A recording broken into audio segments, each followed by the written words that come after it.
أن يبعث عليكم عذابا من فوقكم أو من تحت أرجلكم أو يلبسكم شيعا ويذيق بعضكم بأس بعض انظر كيف نصرف الآيات لعلهم يفقهون। সম্মানিত মুসল্লিয়ানে কেরাম, মা ও বোনেরা, আমরা মহান আল্লাহ রাব্বুল আলামিনের দরবারে অগণিত শুকরিয়া আদায় করছি, যিনি আমাদেরকে আজকের এই জুমার দিনে বায়তুল মামুর চাঁদ জামে মসজিদে জুমার সালাহ আদায় করবার জন্য উপস্থিত হওয়ার সুযোগ এবং তৌফিক দান করেছেন। তাই বলছি আলহামদুলিল্লাহ। অসংখ্য দুরুদ ও সালাম বর্ষিত হোক নবী মুহাম্মদুর রাসূলুল্লাহ সাল্লাল্লাহু আলাইহি ওয়াসাল্লামের প্রতি। আল্লাহুম্মা সাল্লি ওয়া সাল্লিম আলা নবিয়িনা মুহাম্মাদিন ওয়া আলা আলিহি ওয়া সাহবিহি আজমাইন। আমরা আজকে যে বিষয়টা নিয়ে খুতবায় আলোচনা করব বা শুনব, সেটা হচ্ছে যে আমরা দুইটা পরিণামের সম্মুখীন হই দুই রকম কাজের কারণে। দুই রকম কাজের মধ্যে আছে ভালো আর মন্দ, আর এই দুই রকম কাজের কারণে দুইটা পরিণামের সম্মুখীন হই, সেটাও হয় ভালো এবং মন্দ। তো আমরা ভালো কাজ করলে ভালো কিছু পাই, দুনিয়াতে আরামে সুখে শান্তিতে থাকি, মৃত্যুর পরে কবরে আমরা ভালো থাকবো, হাসরের মাঠে আমরা ভালো থাকবো, তারপরে শেষ পর্যায়ে আমরা জান্নাতে ভালো অবস্থায় থাকবো। এটা সহজ, আমরা বুঝি অনেকেই। কিন্তু আমরা যে বর্তমান পৃথিবীটাকে অন্যায় দিয়ে ভরে ফেলেছি এবং এই অন্যায়ের পরিণামে তার পরিণতি হিসেবে আমরা কোন দিকে যাচ্ছি, কিসের সম্মুখীন হচ্ছি, আল্লাহ আমাদেরকে কি সতর্ক করেছেন, এই বিষয়টা আমাদের একটু জানার দরকার। রাসূল সাল্লাল্লাহু আলাইহি সাল্লাম বা অন্যান্য নবী যারা ছিলেন, তাদের দুইটা বৈশিষ্ট্য ছিল, দুইটা কাজ ছিল মৌলিক। একটা হচ্ছে বাশির আর একটা হচ্ছে নাযির। কি দুইটা শব্দ? একটা হচ্ছে বাশির, একটা হচ্ছে নাযির। এই দুইটা কাজ নিয়ে তাদের মূলত দাওয়াতি কাজ চলতো নবী রাসূলদের। একটা হচ্ছে সুসংবাদ দেওয়া, ভালো কাজের দিকে দিক নির্দেশনা দেওয়া, আর ভালো করলে ভালো ফল আসে, এই সুসংবাদ দেওয়া। আর একটা হচ্ছে মানুষ খারাপ বা মন্দ করলে কি পরিণতির দিকে মানুষ পৌঁছাবে, কি শাস্তি তার উপরে আসবে, এই জিনিসটা মানুষকে জানায়া দেওয়া। এই ক্ষেত্রে তারা হচ্ছেন নাযীর। তো আমরা কয়েকটা আয়াত এই ক্ষেত্রে একটু সামনে আনার চেষ্টা করি। সূরা আম্বিয়ার 35 নম্বর আয়াত। এখানে আল্লাহ রাব্বুল আলামিন আমাদের বাস্তবতার কিছু কথা তুলে ধরছেন। সেটা হচ্ছে, তিনি বলছেন কুল্লু নাফসিন যায়িকাতুল মাউত। দুনিয়ার মানুষ, নরনারী যারা আছো সবাই শোনো, প্রত্যেক আত্মা মরে যাবে। সে যত বড় যেই হোক না কেন, মৃত্যু থেকে বাঁচানোর কারো ক্ষমতা নাই। না হলে এমন অনেক মানুষ আছে যাদের জন্য 1000 মানুষ বলতো যে আমার জীবন দিয়ে দেব, তাও সে বাইসা থাকুক, কিন্তু ওই সিস্টেম নাই।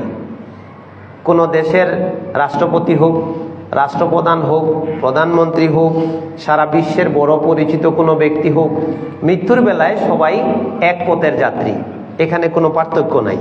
তো আল্লাহ এই কথাটা কোরআন মাজিদের কয়েক আয়াতে এটা উল্লেখ করেছেন যে কুল্লু নাফসিন যায়িকাতুল মউত।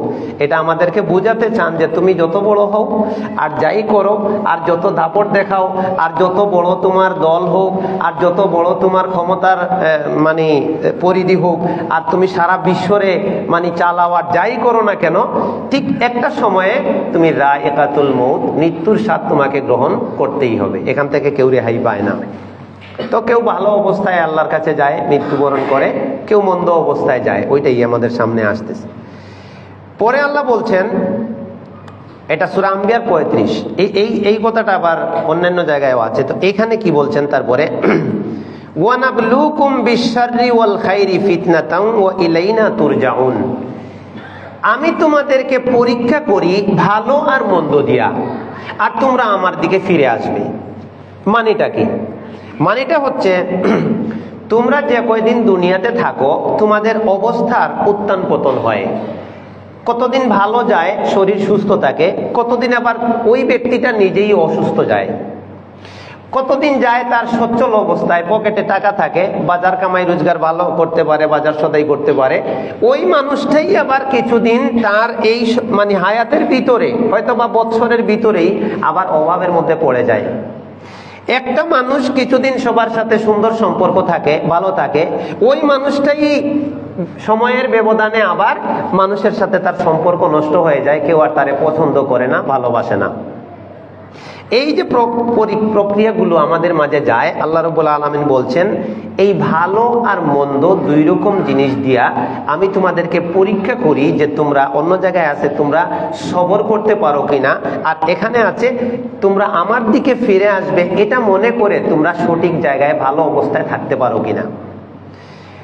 তো এই ভালো আর মন্দ যেমন দুনিয়ার বিচারে আমরা বিশ্লেষণ করি, অনুরূপভাবে পরকাল কেন্দ্রিকও কিছু আছে ভালো কাজ, কিছু আছে কি খারাপ কাজ। অন্যায় কাজ করলে ভালো খারাপ পরিণাম, আর আল্লাহর যদি হুকুম মানি ভালো কাজ করি তাইলে ভালো পরিণাম। এখন একটা জিনিস আমরা বুঝি, এটা খুব সূক্ষ্ম, এটা আমরা হয়তো অনেকের নাও জানা থাকতে পারে। ভালো আল্লাহ দিয়েছেন, ওটাও আল্লাহর সৃষ্টি জিনিস, আর মন্দটাও আল্লাহর দেওয়া জিনিস। যেমন আমি সুস্থ থাকি, এটা আল্লাহর দান, আল্লাহ আমাকে সুস্থতা দিয়েছেন। আবার আমি যদি অসুস্থ হই, সেটাও আল্লাহর তরফ থেকেই হয়। অসুখ বিসুখ, আপদ বিপদ, ঋণগ্রস্ত হওয়া, ব্যবসায় লস হয়ে যাওয়া, সবই। এখানে দুইটা জিনিস আছে, ভালো আর মন্দ, কিন্তু এই জিনিসটা আমাদের মাথায় না রাখলে আমরা এটার সঠিক মূল্যায়নটা করতে পারবো না। সেটা কি, যে ভালো হলে তো আমরা খুশি হই, আল্লাহর শুকরিয়া আদায় করি যে আমারে আল্লাহ সন্তান দিয়েছেন, আমারে আল্লাহ অনেক টাকা পয়সা দিয়েছেন, আল্লাহর রহমতে আমি সুস্থ আছি। মন্দ হলে তো আমরা কিছু বেজার হই, মন খারাপ করি।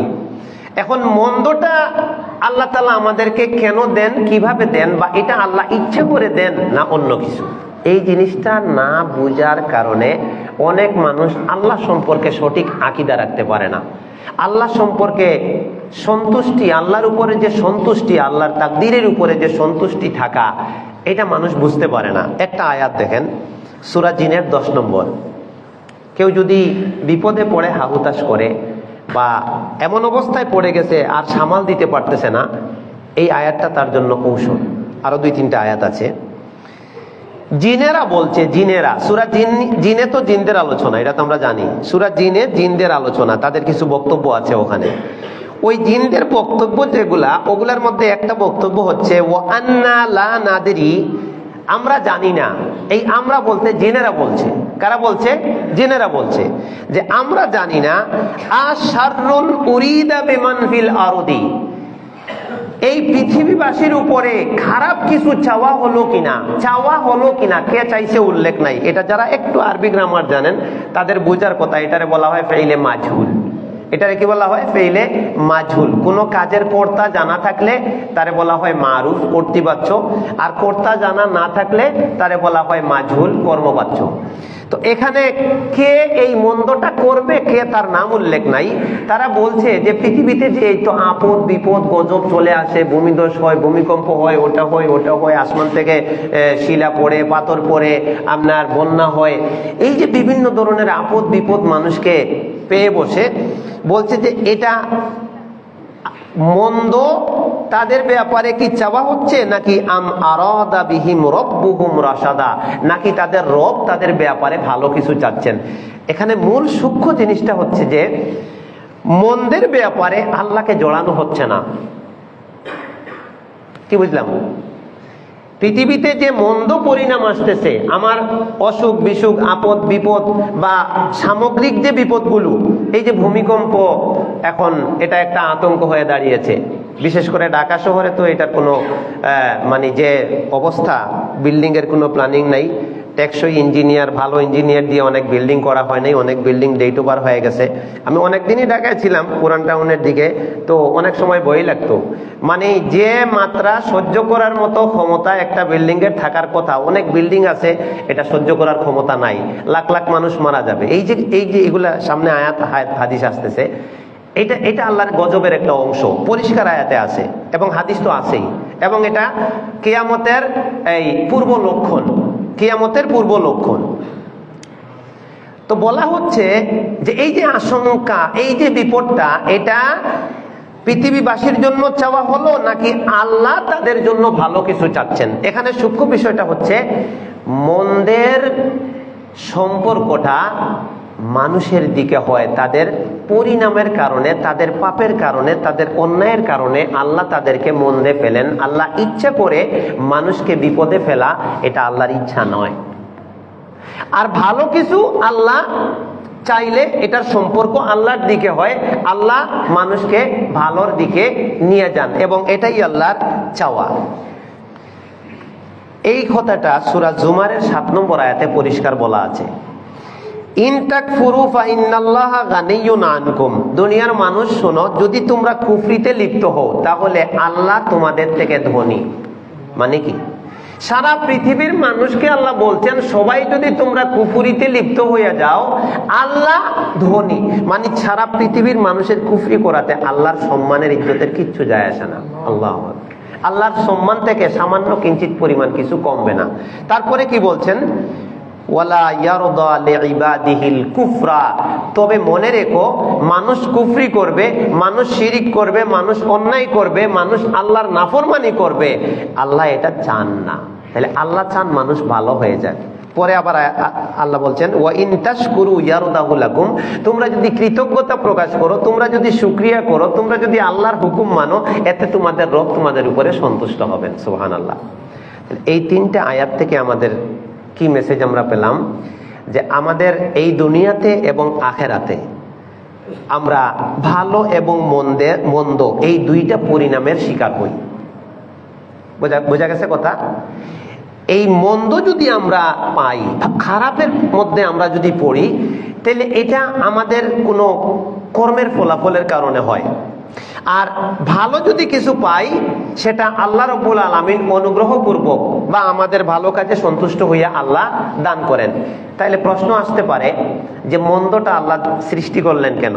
মানুষ সবসময় সুস্থ থাকবে, অসুস্থ হবে না, কারণ অসুস্থ হওয়াটা শাররুন, এটা মন্দ। তাহলে এই অসুখ এটা সৃষ্টি হইল কেন? প্রশ্ন আসতে পারে না? এটার উত্তর হচ্ছে, সহজ উত্তর হচ্ছে যে এই দুনিয়াতে আল্লাহ মানুষকে পাঠিয়েছেনই পরীক্ষা করবার জন্য, ইমতিহানের জন্য। বালাউন, তাকে টেস্ট করবেন, যাচাই করবেন, এই জন্যই আল্লাহ এখানে দিয়েছেন। তে পরীক্ষায় যদি প্রশ্ন না থাকে, পরীক্ষায় যদি কোনো সাবজেক্ট না থাকে, তাইলে পরীক্ষা হয় না। আমরা তো এটা সবাই জানি, জান্নাতে অসুখ হবে না কেউ, জানি না? তে ভালো জায়গায় চলে গেলে, পরিণামের সুফল পাইতে গেলে ওখানে আর কোনো অসুস্থতা নাই, কোনো বয়সও কমবে না, চুল দাড়িও পাকবে না, মানে আপনার সবাই যৌবনকাল থাকবে, সবাই আনন্দে থাকবে এবং এক সিস্টেমে চলতে থাকবে, প্রতিদিন নতুন নতুন নিয়ামত ভোগ করতে থাকবে। ওটার আর কোনো লা ইয়াবগুনা আনহা হিওয়ালা, ওখান থেকে তারা বেরো হতে চাইবে না, জান্নাতের নিয়ামত ফুরাইয়াও যাবে না। এই জন্য দুনিয়াতে মন্দটা আল্লাহ দিয়েছেন আমাদেরকে পরীক্ষা করবার জন্য। এখন আমাদের কাজ কি তাহলে? তাইলে আল্লাহ ভালো মন্দ 2টা জিনিস সৃষ্টি করেছেন, তবে আমরা ভালো অবস্থায় থাকি এবং ভালো কাজে থাকি, এটা আল্লাহর ইচ্ছা। তারপরেও আমরা অধিকাংশ মানুষ খারাপে জড়াইয়া গেছি, অন্যায়ের মধ্যে জড়াইয়া গেছি। এই অন্যায়ের মধ্যে জড়াইয়া যাওয়ার কারণে বর্তমান বিশ্বের প্রেক্ষাপট অনুযায়ী যদি আমরা চিন্তা করি, এই যে এখন জুমার সময়টা ব্যাপক সামগ্রিকভাবে একটা ইবাদত, ফরজ ইবাদত, কিন্তু এই মুহূর্ত পর্যন্ত আমার মনে হচ্ছে বাংলাদেশের কথাই যদি চিন্তা করেন, যেখানে আদমশুমারিতে 90% মুসলমানের কথা বলা হয়, আমার মনে হচ্ছে যে এই মুহূর্তে মসজিদ থেকে মসজিদের বাইরে মানুষ বেশি হবে।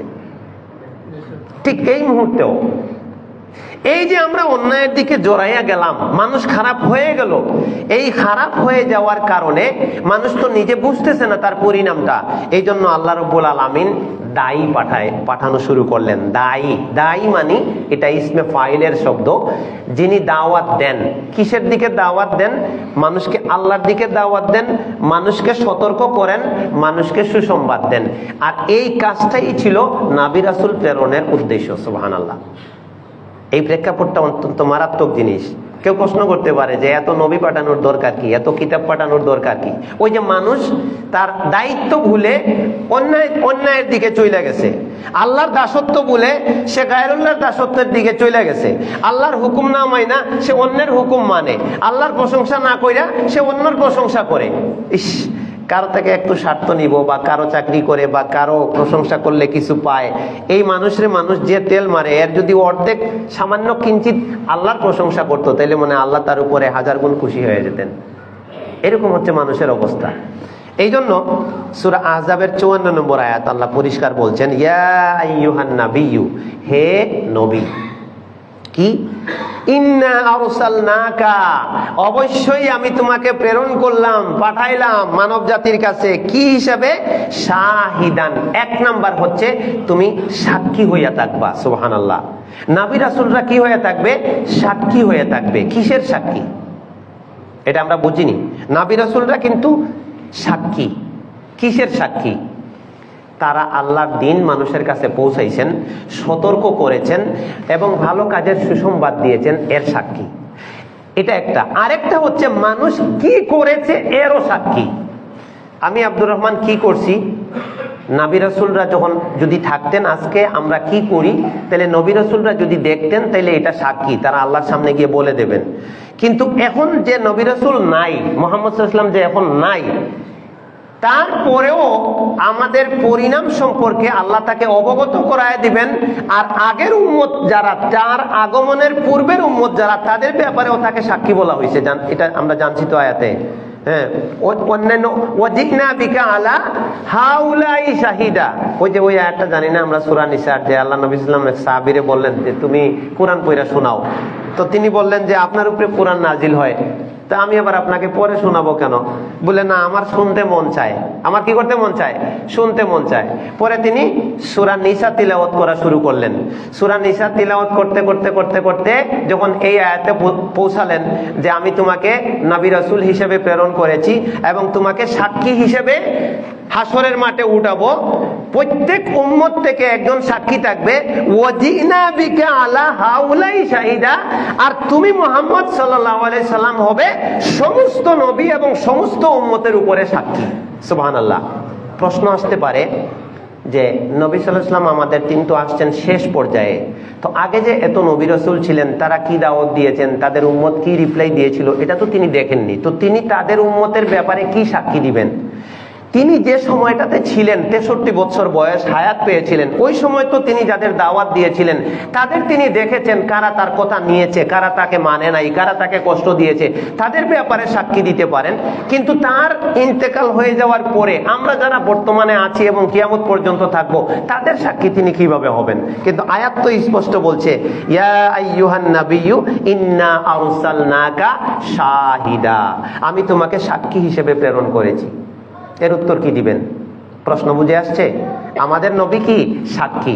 প্রত্যেক উম্মত, প্রত্যেক নবী তার স্ব উম্মতের ব্যাপারে সাক্ষী দিবেন।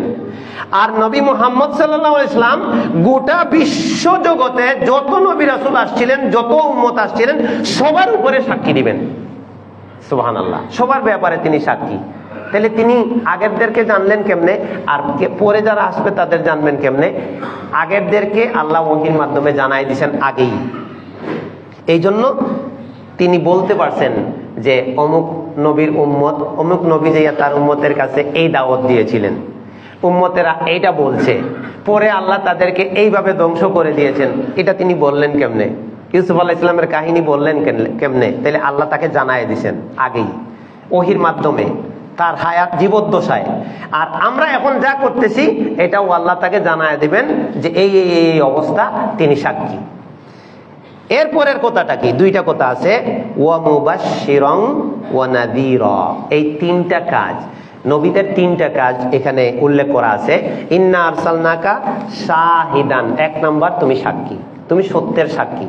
তুমি যে দাওয়াত পৌঁছায় দিছো, ওই যে বিদায় হজের ভাষণ দিয়া বললেন না, আল্লাহুম্মা হাল বাল্লাগতু, আল্লাহ আমি কেউ পৌঁছায় দিছি। সাহাবীরা বললেন যে হ্যাঁ পৌঁছাইছে। তখন তিনি সবাইকে সাক্ষী রাখলেন, আল্লাহুম্মা শাহাদ, আল্লাহ তুমি সাক্ষী থাকো, আমি পৌঁছায় দিছি। তো তিনি সাক্ষী। তারপরে মুবাশশিরান, তিনি কি? মুবাশশিরান অর্থ কি? মানুষের নাম আছে না, অনেকে মুবাশশির নাম রাখে না, তো মুবাশশির অর্থ কি কোন? মুবাশশির মানে সুসংবাদ দানকারী। দায়ী যারা হয়, এখানে দুইটা সাবজেক্ট মনে রাখবেন। এখানে আমরা অনেকেও দাওয়াতি কাজ করি বা অনেকে দিনের জন্য ভাবি, চিন্তা করি, মসজিদ বানাই, মাদ্রাসা বানাই, মানুষ ভালোর দিকে আসুক চেষ্টা ফিকির করি। এটা যে আমার কাজ তা না, আমার থেকে আরো অ্যাক্টিভ হয়তো অনেকে এখানে আছেন। হয়তো আমি খুতবা দিচ্ছি, আপনি খুতবা দিচ্ছেন না। তো এখানে দাওয়াতের মূল সাবজেক্ট হচ্ছে দুইটা দিকে যায়। একটা হচ্ছে মুবাশশিরান, অর্থাৎ যিনি দাওয়াত দিবেন তিনি নবী রাসূল হলে তো আসেনি, আর এখন যেহেতু নবী রাসূল নাই, সময়ও নাই, তাই তার ওয়ারিস যারা হবে, তার উম্মতের মধ্যে যারা দায়ী হবে, তারাও এই দুই কাজ নিয়ে এই দাওয়াতি কাজ করবে। একটা হচ্ছে মানুষকে ভালো কাজে উদ্বুদ্ধ করা এবং ভালো কাজের ভালো পরিণামের প্রতি উৎসাহিত করা। লোক দেখানো, নামাজ পড়ো এই এই ফলাফল পাবা, যাকাত দাও এই এই পুরস্কার পাবা, এই এই আমলগুলা করো এই এই আল্লাহর তরফ থেকে মানে তোমার জন্য অনেক সুখবর পাওয়া যাবে সুসময়। আরেকটা হচ্ছে ওয়ানাযীরা, এবং তিনি হলেন নাযীর। নাযীর মানে কি? ভীতি প্রদর্শনকারী। বলেন তো নাযীর অর্থ কি? ভীতি প্রদর্শনকারী। তাহলে নবীকে আল্লাহ এখানে তিনটা শব্দ বললেন, কয়টা মনে নাই? এক নাম্বার কি? বাশির। বলেন এক নাম্বার কি? বাশির। নবীরা সুসংবাদ মানে না, ওই যে শাহিদান, এক নাম্বার হলো সাক্ষী। দুই নাম্বার তিনি হলেন কি? বাশির। বাশির মানে কি? সুসংবাদ দানকারী। এখান থেকে একটা, এটা কোন আয়াত মনে আছে তো? সূরা আহজাবের 7 না, এটা হচ্ছে সূরা আহজাবের 54, ওটার সাথে আরেক কথা। তাহলে এই নবীদের এই কাজের কথাটা কোথায় বলা হচ্ছে? সূরা আহজাবের 54 নম্বর আয়াত, যে আল্লাহ তাআলা নবী রাসূল যে পাঠাইছেন তারা সাক্ষী, এক নাম্বার। দুই নম্বর হচ্ছে তাদের কাজ হচ্ছে যে কাজগুলি ভালো সেগুলোর দিকে মানুষকে উদ্বুদ্ধ করা এবং ভালো কাজের ভালো পরিণামের কথা মানুষকে জানানো। নামাজ পড়ে না কেন, এর পুরস্কার কি, এটা মানুষ জানে না। আর এটা না পড়লে, সালাত আদায় না করলে কি শাস্তির সম্মুখীন হবে, এইটা যারা জানে না তারা সালাত আদায় করে না। এই দুইটা কাজ, ভালো কাজে উদ্বুদ্ধ করা আর অন্যায় কাজ থেকে বিরত রাখা এবং অন্যায় কাজের পরিণাম তাদেরকে জানায়া দেওয়া, এই দুইটা সাবজেক্টকে কেন্দ্র করে সমস্ত দাওয়া কার্যক্রম পরিচালিত হয়। এর বাইরে কোনো সাবজেক্ট নাই। একটা হচ্ছে ভালো কাজ বলে দেওয়া এবং তার ব্যাপারে সুসংবাদ দেওয়া, তার পুরস্কারের কথা জানায়া দেওয়া। আরেকটা হচ্ছে যে কাজগুলি আল্লাহ অন্যায় হিসেবে চিহ্নিত করেছেন সেই কাজগুলি তুলে ধরা এবং এই অন্যায়গুলি করলে কি শাস্তি আসবে সে ব্যাপারে সতর্ক করে দেওয়া। এর বাইরে আর কোনো সাবজেক্ট যায় না, এর ভিতরে সব সাবজেক্ট অন্তর্ভুক্ত। এবার আমরা যাই এই কথাটার ব্যাখ্যা। এই যে নাজির, ভীতি প্রদর্শন করা, সতর্ক করা, অন্যায়কে প্রতিরোধ করা, এই কথাটা নিয়ে আজকের এই পরে যে আয়াতটা আর একটা হাদিস, এটা হচ্ছে আমার মূল কথা। এই পৃথিবীতে ব্যক্তি হিসেবে আমরা অপরাধী। আমি ব্যক্তি হিসেবে আমার অনেক গুনাহ আছে। আমি যে ফ্যামিলি চালাই সেই হিসেবেও আমি অপরাধী হইতে পারি। আমার পরিবার যদি আল্লাহর দ্বীনের উপরে না থাকে, আমার পরিবারও অপরাধী, সেই সাথে আমিও অপরাধী গার্ডিয়ান হিসাবে। আমরা যে প্রতিষ্ঠানগুলো চালাই সেই হিসাবে আমার প্রতিষ্ঠানে, আমার আয়ত্তে, আমার অধীনে যারা থাকে তারাও যদি অপরাধী হয়, আমি তাদেরকে সুযোগ দেই, তাইলে আমিও তাদের সহযোগী। এইভাবে সমাজ, একটা রাষ্ট্র ভালো হয় নাইলে মন্দ হয়। এই অন্যায়গুলোকে যদি আমরা ছোট জায়গা থেকে প্রতিরোধ করতে পারি, আমি রাষ্ট্রের অন্যায় বন্ধ করতে পারবো না, আমার রাষ্ট্রীয় ক্ষমতা নাই, বুঝলাম। কিন্তু আমার ছেলে যার খাবার, ভরণ পোষণ, ভাত কাপড় আমি দেই, সে একটা অন্যায় লিপ্ত হয়ে গেছে, সেইটা প্রতিরোধ করার ক্ষমতা আমার আছে। এই জায়গা থেকে কিন্তু মূলত সব নষ্ট হয় আস্তে আস্তে। এই যে পৃথিবীতে যারা মানে সন্ত্রাসী করে বেড়ায়, বিভিন্ন জায়গায় ডাকাতি করে বেড়ায়, যে মানে রাহাজানি করে, মানুষ হত্যা করে বেড়ায়, বড় বড় যে ক্রাইমগুলো যারা করে, এই মানুষগুলো আসমান থেকে পড়া না জমিন থেকে উঠা নাকি কোনো ফ্যামিলির থেকে, কোনো বাপমার থেকে আসা? অপশন কোনটা? বড় বড় অপরাধে লিপ্ত যে মানুষগুলোর কারণে আজকে সমাজটা নষ্ট হয়ে যাচ্ছে, যে অপরাধীগুলোর কারণে পুরো এলাকার মানুষ ভয়ে থাকে, শান্তিতে ঘুমাইতে পারে না, যে ডাকাতগুলোর কারণে পুরা গ্রামের মানুষ অনেক সময় জাগনা থাকে, কোন সময় গোয়াল ঘর থেকে গরুটা চুরি করে নিয়ে যায়। এই মানুষগুলো আসমান থেকেও পড়ে নাই, জমিন থেকেও ফাইটা বাইর হয় নাই, এই মানুষগুলো কোনো মায়ের পেট থেকে বেরিয়েছে, কোনো বাবা ছোটকালে ওর লালন পালনের দায়িত্ব নিয়েছিল। এই হিসাবটা যদি করা হয়, দেখেন একটা মেসেজ, যদি যে বা যারা আমরা যেখানে থাকি, হয়তো বা কোনোদিন এই পরিবেশটা হইতে পারে, আপনাকে আল্লাহ বা আমাকে আল্লাহ কোনো জায়গায় একটু ক্ষমতাও দিতে পারেন যে তুমি অন্তত এই জায়গায় তুমি একজন পাওয়ারফুল ব্যক্তি। সূক্ষ্ম একটা জিনিস, কোন সমাজকে যদি পাপ মুক্ত করতে হয়, অপরাধ মুক্ত করতে হয়, তাইলে সাধারণভাবে আইন জারি করে দিলে হবে না যে এটা করবা না, মদ খাবা না, চুরি করবা না, কোনো নারীরে হাইজ্যাক করবা না, শুধু আইন জারি করে দিলে হবে না। এটা কিভাবে বন্ধ হবে? এটা হচ্ছে এই ব্যক্তিগুলাই আইন জারি করবে, গোয়েন্দা লাগাইয়া রাখবে, যেখানে অন্যায় সংগঠিত হয় ওই জায়গায় তাদেরকে ধরে গ্রেফতার করবে, শাস্তি দিবে, সবই ঠিক আছে। কিন্তু আরেকটা সূক্ষ্ম জিনিস আছে, সেটা হলো এই এলাকার মধ্যে, একটা থানার মধ্যে, একটা জেলার মধ্যে, সামগ্রিকভাবে যদি পুরা দেশটার হিসাবে ধরি, প্রত্যেকটা ফ্যামিলির কয়জন সদস্য, একটা বাপ মা আছে, তার কয়টা ছেলে আছে, এই ছেলেগুলি কি করে, এই সন্তানগুলি বড় হইয়া কে কোথায় চাকরি করে, কে কোথায়, তার কর্মসংস্থানটা কি, তার মানে সার্ভিসটা কি, সে কোনো মাদ্রাসায় পড়ায় না স্কুলে পড়ায়, নাকি সে ব্যবসা করে না কি করে, এই হিসাবটা যেদিন করা হবে তখন এমন কিছু লোক বেরিয়ে আসবে এই সমাজ থেকে যে এই ফ্যামিলিতে তার জন্ম, হয়তো তার বাবা মা বেঁচে আছে, নয়তো মারা গেছে, তার ভাই, তারা 5 ভাই, এর মধ্যে সে চতুর্থ, কিন্তু এই 4 ভাই এইখানে 2 জন ব্যবসা করে, ওইখানে 2 জন অন্য কোনো একটা কাজ করে, সার্ভিস করে, চাকরি করে, কিন্তু 5ম জন কি করে কেউ জানে না। এই লোকটা হয়তো কোনো জায়গায় গিয়ে ডাকাতি করে, এই লোকটা হয়তো কোনো জায়গায় গিয়ে টাকার বিনিময়ে মানুষ খুন করে, এই লোকটাই হয়তো কোনো জায়গায় গিয়ে টাকার বিনিময়ে আরেকজনের গাড়িতে আগুন দেয়, এই লোকটাই হয়তো টাকার বিনিময়ে গিয়ে আরেকজনের দোকানপাট পুড়াইয়া দেয়, আরেকজনের গার্মেন্টসে আগুন দিয়ে দেয় টাকার বিনিময়ে। ওই লোকটাকে খুঁজে বের করতে হবে যে কর্ম নাই, অপরাধে কোন ফ্যামিলির থেকে ওই ছেলেটা ঘুরে বেড়াচ্ছে, যার কোনো কাজ নাই কিন্তু সে টাকা খরচ করে ওই অপরাধী করার জন্য ওইটারে সে পেশা হিসেবে বানাইছে। এদেরকে ক্যাপচার করতে হবে এবং এদেরকে আগে কর্মসংস্থানের ব্যবস্থা দিতে হবে, অথবা তাদেরকে সরকারিভাবে পুনর্বাসন করতে হবে। এরপরে যদি তারা অন্যায় করে, তারপরে গিয়া শরীয়তের হুদুদ কায়েম করতে হবে, এছাড়া সম্ভব না। কারণ লুকাইয়া কে আছে কোথায় এটা কে জানে। এটা বললাম কেন এই কথাগুলা? এই যে দেখেন, একটা হাদিস আমার মনে হয় আমরা সবাই জানি, আমার বিশ্বাস আমরা সবাই কম বেশ জানি, ছোটরা না জানলেও। রাসূল সাল্লাল্লাহু আলাইহি ওয়াসাল্লাম বলেছেন, মুসলিমের হাদিস, মান রাআ মিনকুম মুনকারান ফালিয়ুগাইয়িরহু বিয়াদিহি। কেউ অনুবাদটা কোন তো পারি না আমরা কেউ? মান রাআ মিনকুম মুনকারান ফালিয়ুগাইয়িরহু বিয়াদিহি। তোমাদের মধ্যে যে ব্যক্তি, এখানে আমি আব্দুর রহমান আছি, এই ভাইয়ের নাম আমি বলতে পারতেছি না, ভাইও আছেন, এই যে আপনি আছেন, দেলওয়ার ভাই আছেন, ওই যে গোলাম রব্বানী ভাইও আছে, যাদের নাম চিনলাম তাদের কথা বলছি।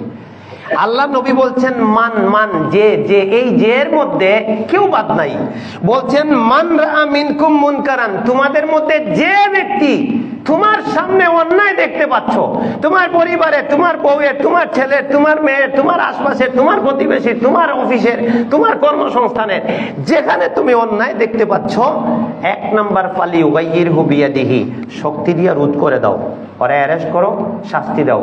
এই কাজটা অনেক ক্ষেত্রে রাষ্ট্রের শক্তির প্রয়োজন হয়, যদি ওইভাবে বড় ব্যাপক হয়। ফ্যামিলিতে হইলে আমার সন্তানরে আমি শাস্তি দিতে পারি। এরপরে বলছেন ফাইন লাম ইয়াস্তাতি ফাবিলিসানিহি, যদি শক্তি প্রয়োগের ক্ষমতা না থাকে অন্তত জবান দিয়ে প্রতিবাদ করে, এটা অন্যায়, এটা করা যাবে না, ঠিক আছে। আর যদি এটাও না পারো, ফাবিকালবিহি, ঘৃণা করো, অন্তর দিয়ে চিন্তা করো কিভাবে এটা প্রতিরোধ করা যায়, আরেকজনের কাছে যাও, পরামর্শ করো, যে এটারে থামাইতে পারবে তার লগে মানে পরামর্শ করে ব্যবস্থা গ্রহণ করো, ফাবিকালবিহি। এরপরে ইমানের আর কোনো স্তর নাই, আল্লাহ নবী বলছেন, এরপরে আর কি নাই, ইমানের আর কোনো স্তর নাই। এখন সমস্যাটা হয়েছে কি, এই যে এখন আসলাম মূল জায়গায়, এই জায়গাটায় আমরা নিষ্ক্রিয় হয়ে পড়েছি, বিশ্বাস করলেও সত্য, না করলেও সত্য। আমি নিজেও, আমি গাড়িতে উঠছি, দেখা গেল যে ড্যান্স বাজাচ্ছে, বেগানা নারীর গান ছেড়ে দিছে, তো সবাই ওটা দেখতেছে, দেখে চোখের পাপ হচ্ছে। এই যে পাপ আমাদের অঙ্গ দিয়া হয়, কি দিয়া হয়? পাপ অঙ্গ দিয়া হয়। জবান দিয়ে পাপ হয়, চোখ দিয়ে পাপ হয়, কান দিয়ে পাপ হয়, হাত দিয়ে পাপ হয়, পাও দিয়ে পাপ হয়। এই জন্য ওই প্রত্যেকটা অঙ্গের আলাদা আলাদা হিসাব নিবেন আল্লাহ। এখন আমি বলতে পারতেছি না, এই ড্রাইভার সাহেব, এই গাড়িতে অধিকাংশ মানুষ মুসলিম, এরা মুসলিম সমাজে বাস করে, এরা মুসলিম ঘরের সন্তান, আর নাচ গান বাজনা আল্লাহ হারাম করে দিয়েছেন, আপনি এটা বন্ধ করে দেন। এই সাহসটা আমাদের অনেকের হয় না। মানে পাপকে আমরা মেনে নিয়েছি। বিষয়টা হচ্ছে এরকম, হয়তো কষ্ট পাচ্ছেন অনেকে, কিন্তু এটাই বাস্তবতা। এই জায়গাটাই আমরা ধরা খাইয়া গেছি। আমরা সব অন্যায়কে মানে মোটিভেশন করে, বা যে অন্যায়কে সরাসরি আমরা ব্যবহার করতে পারবো না, সেটাকে ঘুরাইয়া পেছাইয়া আমরা ফতোয়া দিয়া জায়েজ কইরা সব তলে তলে সব অন্যায়কে আমরা ইস্টাবলিশ করার সুযোগ করে দিয়েছি, এবং আমরা সেটাতে কোনো না কোনো ভাবে জড়িয়ে যাচ্ছি। এই কারণে আমাদের দুইটা সমস্যা হয়েছে, বড় মারাত্মক কথা। এক নাম্বার সমস্যা হয়েছে, আল্লাহ নবী সাল্লাল্লাহু আলাইহি ওয়াসাল্লাম বলেছেন, তোমরা যদি এই কাজটা না করো, তোমাদের চোখের সামনে অন্যায় হচ্ছে, আর তোমরা যদি বাধা না দাও, এটা রোধ না করো, তাইলে তোমাদের এক নাম্বার বিপদ হবে, বড় একটা বিপদ হবে।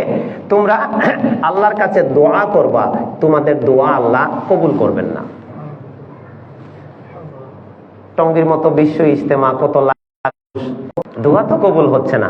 অনেক মানুষ দোয়া করতেছে, দোয়া তো কবুল হচ্ছে না। আজকাল দোয়ার ফলাফল তেমন একটা পাওয়া যায় না। আর পরেরটা কি? পরের আর একটা বড় বিপদ হচ্ছে, ইয়াউমুহুল্লাহু বিআকাবিন, আল্লাহ তোমাদেরকে শাস্তির মধ্যে ফেলে দিবেন তোমরা যদি এই কাজ ছেড়ে দাও। আসু তোমরা অচিরেই তোমরা আল্লাহর আযাব এবং গজবের মধ্যে পড়ে যাবে। কথাগুলোর ধারাবাহিকতা বুঝতেছেন? এখন এরপরে এখন যে আয়াতটা বলবো, এই আয়াতটা বলবার জন্যই এই সাবজেক্টটা সাজানো। শুরুতে এটা বলি নাই, কিন্তু তেলাওয়াত করছি। ওই যে অনেকে পড়ে আসেন, এই আয়াতটা অন্তত শুনে যাবেন, সূরা আনামের 65 আয়াত। এতক্ষণে যা বললাম একটু টেনে আসেন তো। আল্লাহ এক মিনিটেরও কম। আল্লাহ সুবহানাহু ওয়া তাআলা আমাদেরকে দুনিয়াতে পাঠিয়েছেন এবং ভালো আর মন্দ বলে দুইটা জিনিস দিয়েছেন। দুনিয়াতেও আমরা কেউ ভালো থাকি, কেউ মন্দ থাকি, বিভিন্ন খারাপের সম্মুখীন হই, আবার ভালোর সম্মুখীন হই। আবার পরকালেও আমরা কেউ ভালোর সম্মুখীন হব, কেউ আযাবের সম্মুখীন হব। ঠিক আছে? পরে সূরা এই জিনের একটা আয়াত, কত 10 নম্বর আয়াত থেকে একটা জিনিস বুঝাইছিলাম সূক্ষ্ম, মনে আছে নিকন্ত কারো? যে ভালোটা আল্লাহর তরফ থেকে হয়, এটা আল্লাহ সরাসরি মানুষকে দেন। আর মন্দটার সম্পর্ক আল্লাহর দিকে যায় না, এটা মানুষের কর্মের কারণে হয়। এরপরে কি জানছিলাম যে ভালো মন্দ দুইটা জিনিস দিয়েছেন বলে আল্লাহ এখানে দোষী তা না। কেন দিয়েছেন? পরীক্ষা করবার জন্য। তবে মন্দ আমরা করি, এতে আল্লাহ খুশি না বেজার? বেজার, অসন্তুষ্ট। আল্লাহ চান না এটা। আল্লাহ চান না আমি আব্দুর রহমান অসুস্থ হইয়া বিছনায় পড়ে থাকি, কারণ তিনি তো আমাকে তার দাসত্বের জন্য বানাইছেন। তাই আমি অসুস্থ হইয়া যদি আমি বিছনায় পড়ে থাকি, তাইলে আমি দাওয়াত দিব কখন? আমি স্টাডি করব কখন? আমি বই লিখবো কখন? আমি সফর করব কিভাবে? আল্লাহ সুবহানাহু ওয়া তাআলা চান না আমাকে দারিদ্রের কষাঘাতে একেবারে মানে অভাবী করে রাখবেন, যে আমি এখানে আসবো, আমার পকেটে বাড়ার টাকা নাই। এই অবস্থা আল্লাহ চান না। আপনার ব্যাপারে, কারো ব্যাপারে আল্লাহ চান না। আজকে যার পকেটে টাকা নাই, বাইরে বাজার করবেন, বা আজকে ব্যবসায় অনেক লস হচ্ছে, আল্লাহ কিন্তু এটা চাচ্ছেন না।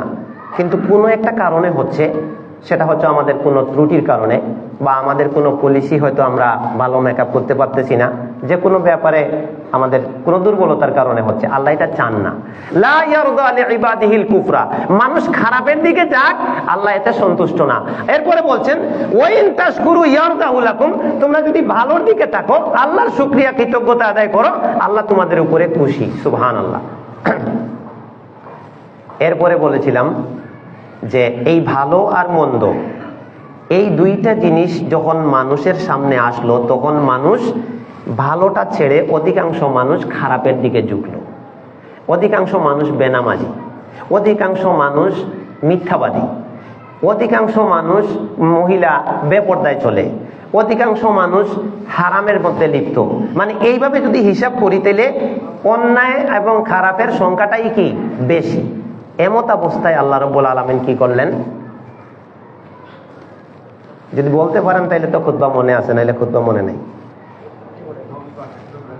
জিমাইলে তো হবে না, আমি তো আয়াতের কথা বলছি। কচ্ছপের কিচ্ছা, বাঘের কিচ্ছা, সুন্দরবনের কিচ্ছা কইলে এটা অন্য জিনিস ছিল। ওই আফ্রিকার জঙ্গলের কিচ্ছা তো আর শোনাই নাই। এই যে মানুষ খারাপের দিকে চলে গেল, এখন তো আল্লাহ দেখতেছেন মানুষ জাহান্নামের দিকে ছুটে যাচ্ছে, তখন আল্লাহ আরেকটা ইহসান করলেন, মানুষের নিজের বিবেকের মধ্যে কিন্তু আল্লাহর পরিচয় নিহিত আছে, এটা জানেননি? মানুষ, আল্লাহ যদি কোনো দলিল পেশ না করতেন, তারপরেও মানুষের বিবেকের মধ্যে আল্লাহকে চিনার সক্ষমতা দিয়ে আল্লাহ মানুষকে সৃষ্টি করেছেন।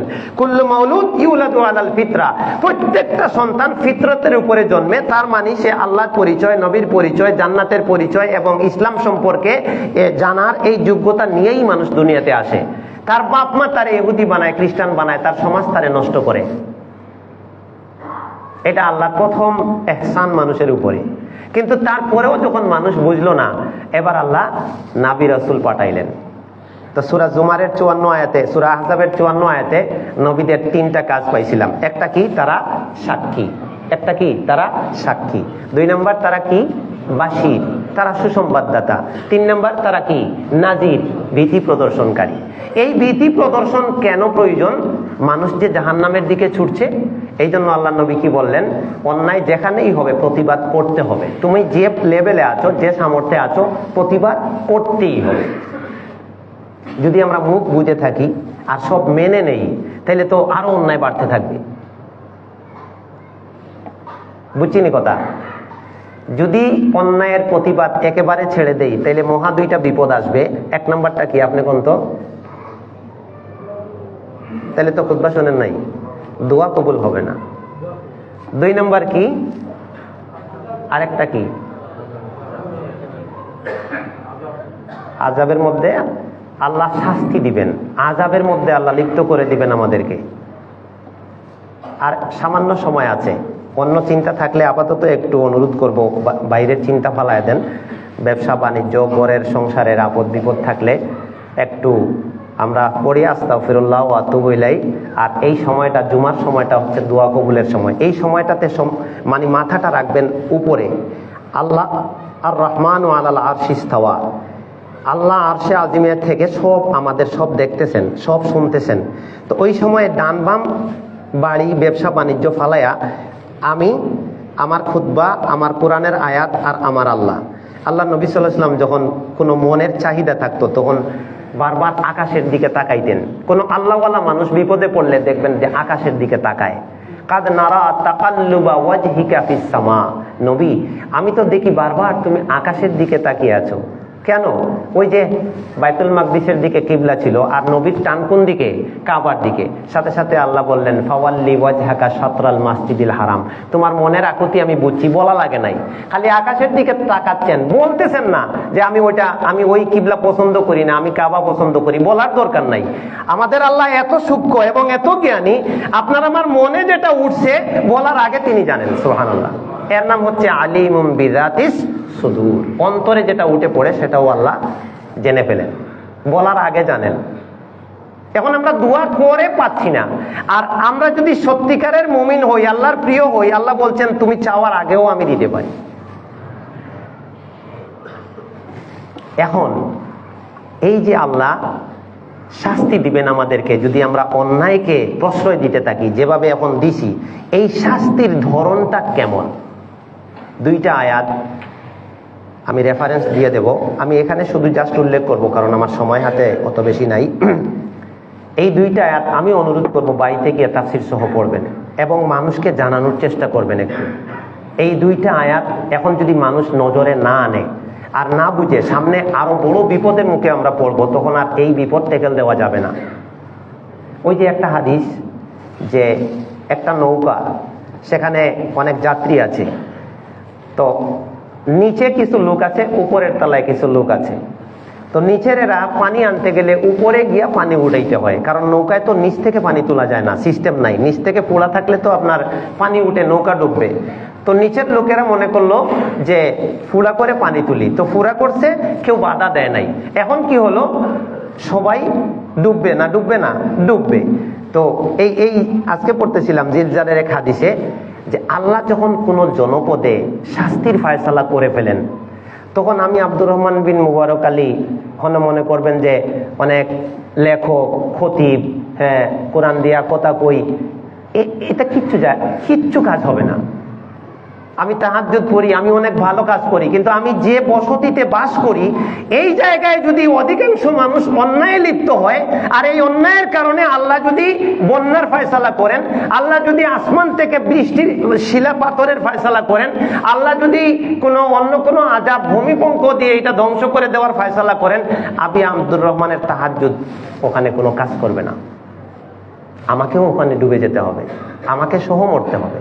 তবে একটা জিনিস হবে, আমি এটা আমার আগের ওইভাবে জানা ছিল না, আজকে পড়ছি একটা আর্টিকেলের মধ্যে, আরবি একটা পেরা পড়তেছিলাম, বলছে যে কোনো জায়গায় আযাব আসলে যখন মানুষ ধ্বংস হয়ে যায়, তখন কিছু মানুষ ভালো সেখানে থাকতে পারে, থাকে, তারাও এই আযাবে দুনিয়াতে ধ্বংস হয়ে যাবে, কিন্তু তাদের ঈমান আর আমলের কারণে যদি আল্লাহ তাকে মুক্তি দেওয়ার মতো ব্যবস্থা করবেন, এটা ফয়সালা হয়, তাহলে পরকালে তারা নাজাত পাবে। কিন্তু দুনিয়াতে তারা ওই ভূমিকম্পের বিল্ডিং এ, আমি আব্দুর রহমান থাকলেও মরবো, একজন চুর, বাটপার, জিনাকুর, মদকুর থাকলে সেও ওই বিল্ডিং এর তলে পড়ে মরবে, এখান থেকে কেউ বাঁচতে পারবে না।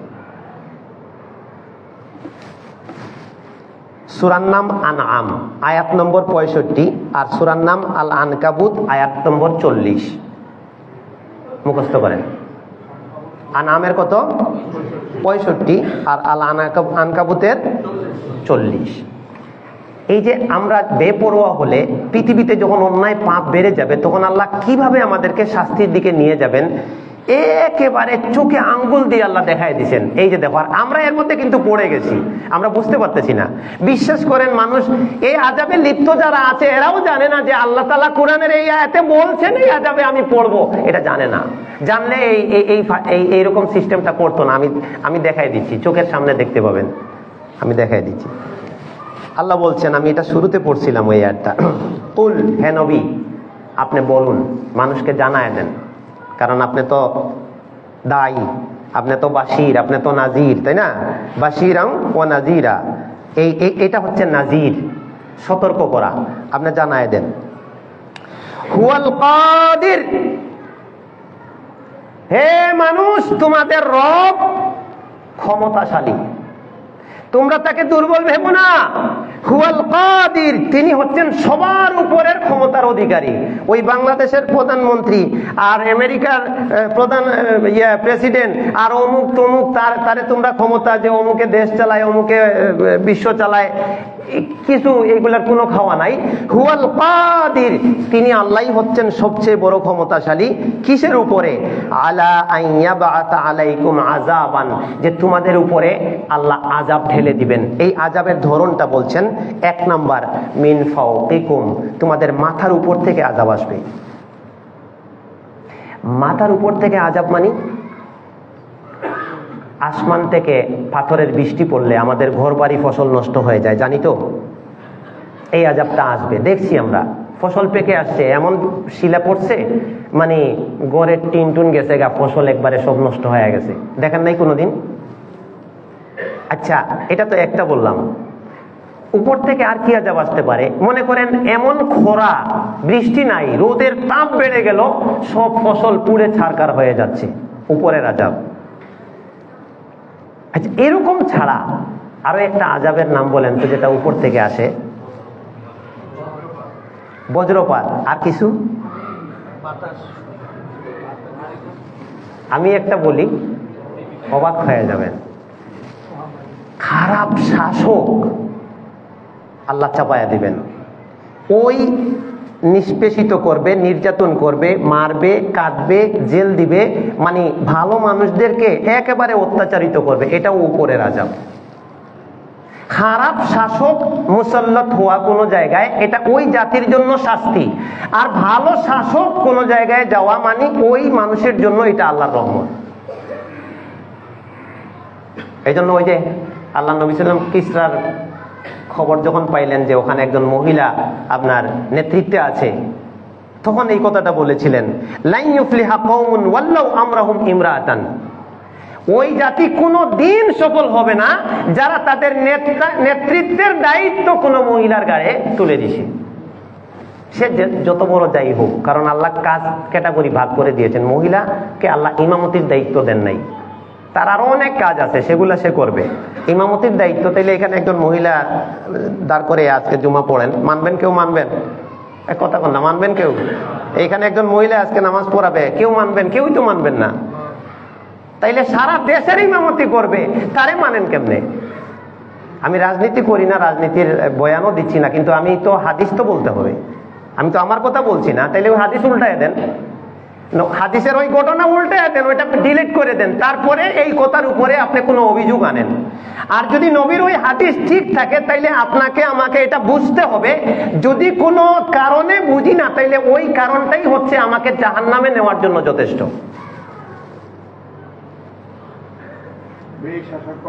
আমাকে বাদ দেন, দাঁড়ান। এরপরে 1 নম্বর আযাবের ধরনটা কোন দিক থেকে আসবে? উপর থেকে। 2 নম্বর আল্লাহ বলছেন আও মিন তাহতি আরজুলিকুম, আযাবটা আসবে নিচ থেকে। সুবহানাল্লাহ, আল্লাহু আকবার, আস্তাগফিরুল্লাহ ওয়া আতুবু ইলাইহি। আযাবটা কোন দিক থেকে আসবে? নিচ থেকে। নিচ থেকে আযাবের কিছু ধরন বলেন তো। এই যে ভূমিকম্পটা, এটা নিচ থেকে আসে। এরপরে খাসফুন, ধস হয়ে যায়, ভূমি ধস হয়ে যায়। আবার পানিও কিন্তু নিচ থেকে উঠতে পারে। ওই যে নূহ আলাইহিস সালামের সময় যে বন্যাটা হইল, আল্লাহ আকাশ থেকেও পানি দিলেন, জমিন থেকেও পানি উতলে উঠতে থাকলো। যখন আল্লাহ থামায় দিবেন, তখন আল্লাহ আসমানকে বললেন তুমি থেমে যাও, আর জমিনকে বললেন তুমিও আর পানি উদ্গীরণ করো না। আমাদের মাটির নিচে কিন্তু পানি, এই পৃথিবীটা পানির উপরে ভাসমান। এই পৃথিবীটাকে নাড়ানোর ক্ষমতা কারো নাই, একমাত্র হুয়াল কাদির, আল্লাহই পারেন এটাকে নাড়াইতে। ইযা জুলজিলাতিল আরদু জিলজালাহা, মহাকম্পনে প্রকম্পিত হবে এই পৃথিবী। এই কাঁপানোর ক্ষমতা একজনের, তার নাম আল্লাহ। সারা পৃথিবীর মানুষ একজোট হয়ে পৃথিবীকে কাঁপাইতে পারবে না, এক হিমালয় পর্বতই নাড়াইতে পারবে না। কয়টা পাইছেন ধরন? 2টা। আল্লাহ আযাব দিবেন কোন দিক থেকে? 1 নম্বরে উপর থেকে, 2 নম্বরে নিচ থেকে। 3 নম্বরটা দেখেন, আও ইয়ালবিসাকুম শিয়া ওয়া ইউযীকা বা'দাকুম বা'সা বা'দ। আহা, এই কথাটার মধ্যে আমরা এই ধরনটার মধ্যে যে আমরা কিভাবে লিপ্ত, চোখ বন্ধ করলে আপনার চতুর্দিকে, আপনাদের আশপাশে চতুর্দিকে চোখ বুলাইলে খালি দেখবেন যে এই আযাবের মধ্যে আমরা কিভাবে লিপ্ত হয়ে গেছি, কি এক ভয়ঙ্কর শাস্তি আমরা ভোগ করে যাচ্ছি। আল্লাহ বলছেন ইয়ালবিসাকুম শিয়া, তোমরা যারা এক দেশে বাস করো, এক রাষ্ট্রে বাস করো, এক এলাকায় বাস করো, এক গ্রামে বাস করো, তোমাদের মধ্যে বিভিন্ন ভাগ তৈরি হবে। এই ভাগের বিভিন্ন ধরন হইতে পারে। যেমন আমাদের সমাজে মাযহাব নিয়ে ভাগ আছে, দল, রাজনৈতিক দল নিয়ে ভাগ আছে, বিভিন্ন তরিকা নিয়ে ভাগ আছে, সমাজের আধিপত্য নিয়ে ভাগ আছে, বালু তোলার ক্ষেত্রে 2টা গ্রুপ আছে, এখানে ভাগ আছে, টেম্পু স্ট্যান্ডে চাঁদাবাজি করার ক্ষেত্রে বিভিন্ন ভাগ আছে, গ্রুপ আছে, এইখানে ভাগ আছে। তো আল্লাহ বলছেন যে আমার শাস্তির একটা ধরন হচ্ছে, আমি একই দেশের মানুষকে, একই জেলার মানুষকে, এক এলাকার মানুষকে বিভিন্ন গ্রুপে ভাগ করে দেব, আর এক গ্রুপ, এক দল আরেক দলকে মানে মারবে। এটা আল্লাহর শাস্তি, এটা আল্লাহর শাস্তি। 2 গ্রুপ, ঘাট একটা, এখন ওখানে বালু তুলবে, এখন এক দল গেছে, আরেক দল কইতাছে তুই তুলবে কে? আমি তুলবো, গিয়ে ওরে মাইরা লাইছে। আমি কয়দিন আগে বগুড়ায় দেখলাম একটা ঘটনা, মসজিদের ভিতরে মাইরা লাইছে। ভাগ হইছে। রাজনৈতিক দল 2টা, ও একদল করে, ও একদল করে। ওরা আবার বলতেছে যে আমরা গণতন্ত্র করি, গণতন্ত্রের জন্য একবারে তসবিহ জপতে জপতে মুখ শেষ। গণতন্ত্রের মানে কি? তোমরা যেটা বিশ্বাস করো তার মানে কি? যে বহুদল থাকবে, সবাই যার যার মত প্রকাশ করবে, যে ভোট বেশি পায় সে সরকার গঠন করবে, এই তো। তোমাদের গণতন্ত্রে এটা লেখা আছে যে বিরোধী দলের লোকরে মাইরা ফেলাইতে হইব। তোমরা যে গণতন্ত্রের কথা কো সেটাই তো তোমরা মানো না। তাইলে তোমরা টাকা দিয়ে ভোট কিনো কেন? তাইলে গণতন্ত্র কেমন হইলো? এটা তো আর ইচ্ছাকৃত ভোট দিল না তোমারে। তাইলে তুমি তার উপরে বল প্রয়োগ করবা কেন? তাইলে ভোটের দিন কেন্দ্র দখল হবে কেন? তাইলে ভোটের দিন সেনাবাহিনী মোতায়েন করতে হবে কেন? ভোটের দিন ভোট কেন্দ্রে মারামারি হবে কেন? তাইলে তোমাদের গণতন্ত্রে তোমরাই তো ঠিক নাই। এটা আল্লাহর আযাব, এটা আল্লাহর শাস্তি। আরো ভয়ঙ্কর কথা শুনবেন। একই দলের মানুষ, কয় দলের মানুষ? একই দলের মানুষ, তাদের নেতাও একজন, হয়তো বা নেত্রীও একজন, তাদের দলের নামে একটা। এখন একটা মনে করেন আসনে প্রার্থী ঘোষণা করছে, এখন প্রার্থী হওয়ার ইচ্ছা শখ আছে হয়তো 3-4 জনের, এখন একজনকে ঘোষণা করছে। এখন এক আসনে তো আর এক দল থেকে একাধিক প্রার্থী দেওয়া হয় না, বা এটা সিস্টেমে নাই। এখন আরো 2 জনের যে আশা ছিল তাদেরও কিন্তু লোক আছে, গ্রুপ আছে। এখন ওরে কেন ঘোষণা করলো, আমারে কেন ঘোষণা করলো না?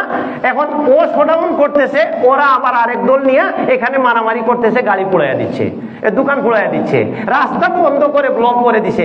অথচ অ্যাম্বুলেন্সের রোগী তার জানে হাহাকার করতেছে কখন হাসপাতালে যাবে। এটা কোন গণতন্ত্র আর কোন রাজনীতি? এটা কোথায়?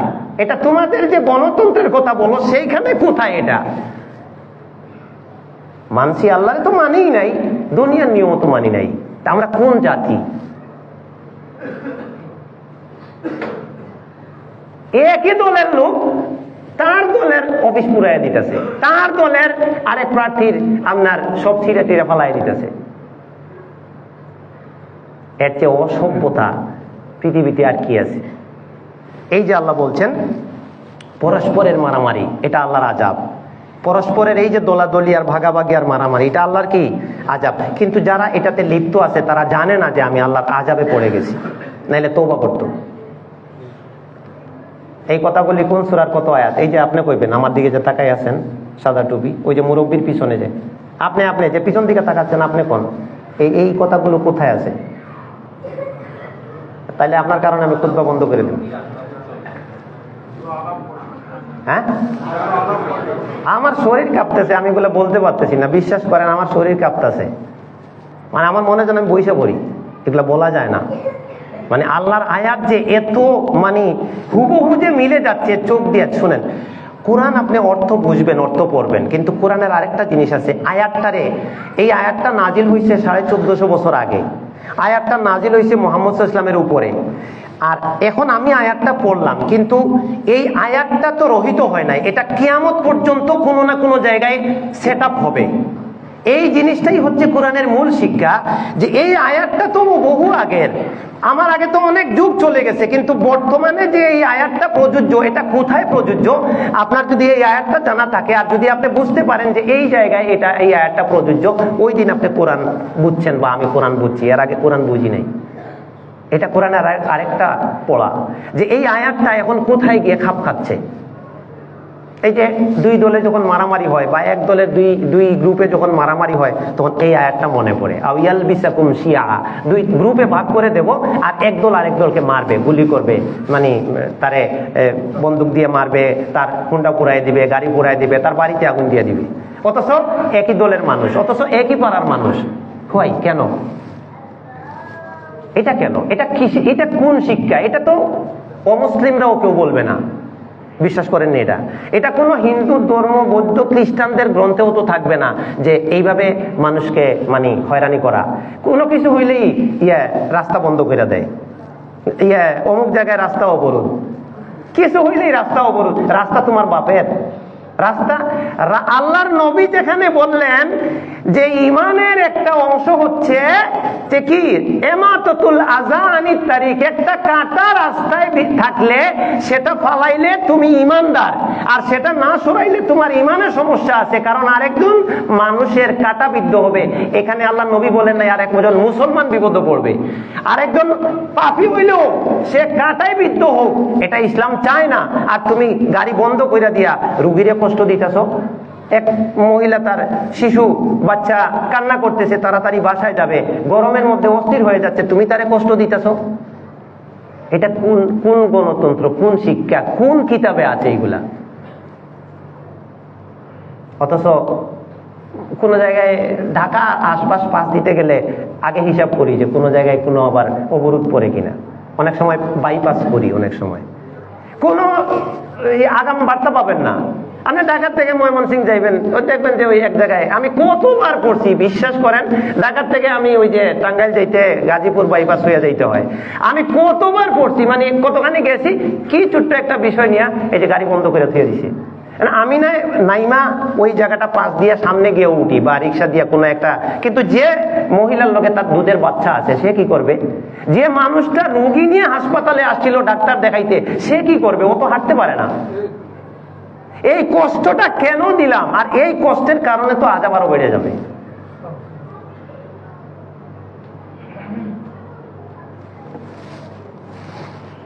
সময় কমে গেছে, আমি তো আর বলতেও পারতেছি না। আরেকটা আয়াত একটু বলে ফেলি। আনকাবুতের 40, এখানে আল্লাহ কি বলছেন দেখেন, ফাকুল্লান আখাযনা বিযামবিহি, এটা আল্লাহ অতীতের কথা বলছেন, আর ওইগুলা হচ্ছে ভবিষ্যৎ এবং অতীত মিলাইয়া। আনামের 65 হলো অতীতেও হইছে, ভবিষ্যতেও হবে। আর আনকাবুতের 40, এখানে আল্লাহ অতীতে যেটা হয়েছে সেটা তুলে ধরছেন, সেটাও ভবিষ্যতে হবে।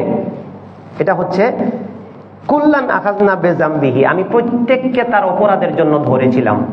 এরপরে আল্লাহ বলছেন ফামিনহুম মান আরসালনা আলাইহি হাসিবা, কারো উপরে বজ্রধ্বনি দিয়া, মানে ঘূর্ণিঝড়, বায়ু, বাতাস, এগুলা দিয়ে ধ্বংস করে দিয়েছি।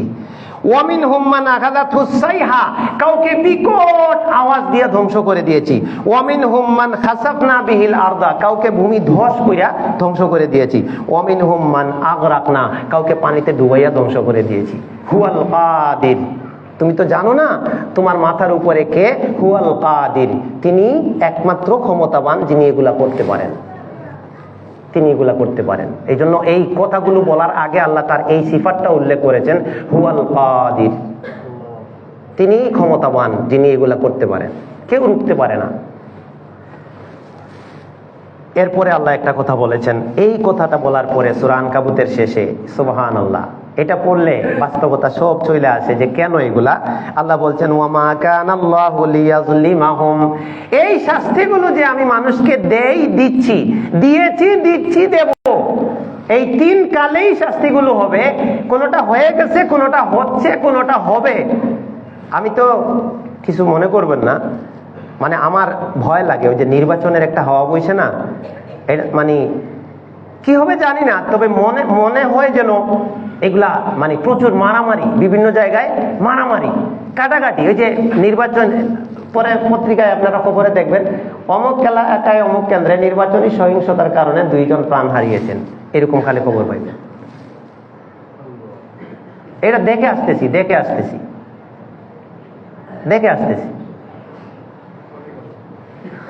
এই যে আল্লাহ বলছেন ওয়ামা কানাল্লাহু লিয়াযলিমাহুম, এই যে শাস্তির কথা তোমরা শুনলা, দিয়েছি, দিচ্ছি, দিব, আল্লাহ বলছেন ওয়ামা কানাল্লাহু লিয়াযলিমাহুম, আমি আল্লাহ মানুষদের উপরে জুলুম অন্যায় করার জন্য এই শাস্তি দেই নাই।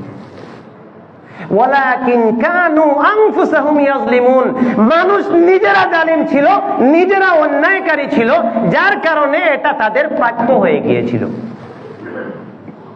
আল্লাহ, এটা তাদের প্রাপ্য হয়ে গিয়েছে। ইয়া আইয়ুহান নাস ইন্না জালজালাতাস সাআতি শাইউন আযীম, হে দুনিয়ার মানুষ, কিয়ামতের কম্পন অত্যন্ত ভয়ঙ্কর। ইন্না জালজালাতাস সাআতি শাইউন আযীম, ইয়াউমা তাযহালু কুল্লু মুরদিআতিন আম্মা আরদাআত, এমন এক দিন আসতেছে সামনে, এই শাস্তি হইতে হইতে ভয়ঙ্কর শাস্তি যেটা সামনে আসতেছে, কিয়ামতের ভয়ঙ্কর কাঁপুনি যখন শুরু হবে, আসল ভূমিকম্প, তখন মা কয়টা সন্তান প্রসব করছে সে বলতে পারবে না। কুল্লু মুরদিআতিন আম্মা আরদাআত ওয়া তাদাউ কুল্লু যাতি হামলিন হামলাহা, পেটে সন্তান আছে, ভয়ে ত্রাসে সন্তানের গর্ভপাত হয়ে গেছে, কোন দিকে খবর নাই। ওয়াতারান নাসা সুকারা, মানুষকে দেখবা সবাই পাগল হয়ে গেছে, পাগল মদ খাইয়া হয় নাই, অন্য কোনো কারণে হয় নাই। ওমা হুম বিসুকারা, এরা এমনি পাগল হয় নাই। ওয়ালাকিন্না আযাবাল্লাহি শাদীদ, আল্লাহর কঠিন আযাবের মুখোমুখি হওয়ার কারণে এরা পাগল পারা হয়ে গেছে, আর মাথায় কাজ করে না। মানুষ যখন মৃত্যুর মুখে যায় তখন দেখবেন যে এদিক ওদিক খালি তাকায়, খেয়াল করে দেখেন, এটা হাদিসে আছে, মানুষ ঠিক মুমূর্ষ এই মুহূর্তে মারা যাবে, তখন অনেকে দেখবেন খালি চোখ ঘুরায় তাকায়, ও ফেরেশতা দেখতে পায়। ওই সময়তেই তার আসল ফয়সালাটা হয়ে যায়, সে জান্নাতে যাচ্ছে না জাহান্নামে যাচ্ছে, ওই সময় সে বুঝা ফেলায়, দেখে ফেলায়। এই জন্য যে দেখে যে বিভীষিকাময় চেহারা নিয়ে ফেরেশতা আসতেছে, তখন বুঝা ফেলায় আমার তো পরিণাম ভালো না, তখন এদিক সেদিক শুধু তাকাইতে থাকে। এরপরে যখন জানটা কবজ করা হয়, কবরের দিকে নিয়ে যাওয়া হয়, সে বলে আইনা তাযহাবুনা বি, কোথায় নিয়ে যাচ্ছ, চিৎকার মারে। কিন্তু ব্যাপার হচ্ছে এই চিৎকারটা মানুষ শুনতে পায় না। সুবহানাকাল্লাহুম্মা বিহামদিকা আশহাদু আল্লা ইলাহা ইল্লা আনতা আস্তাগফিরুকা।